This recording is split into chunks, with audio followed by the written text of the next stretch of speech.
به نام تو بهترین سرآغاز، به نام تو نامکی کنم باز. ای یاد تو مونیسی روانم، جز نام تو نیست بر زبانم.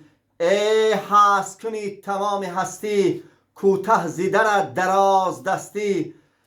به یادی تو ام نفس نیاید، با یادی تو یادی کس نیاید. چون گرد شود وجودی پستم، هر جا که روم تو را پرستم. تا هستم در حساب هستی، بر یادی تو می خورم دستی. انگور را به می شدن آخر رسان، تا دستی دعا برار دری فیض بسته نیست.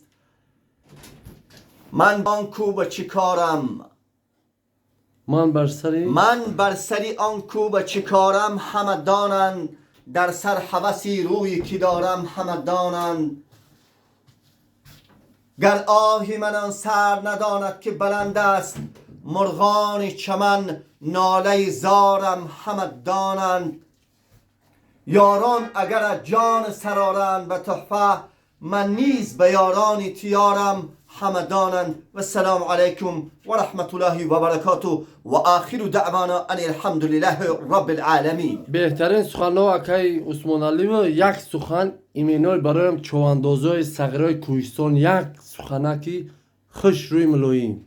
آفرین. موافق طلب. آفرین. من نمیدانم چرا میگویند اسب حیوانی نجیب است، کبوتر زیباست. الاسب، الفرس، الاسب، ماشاءالله بارک الله فيه تبارك الرحمن.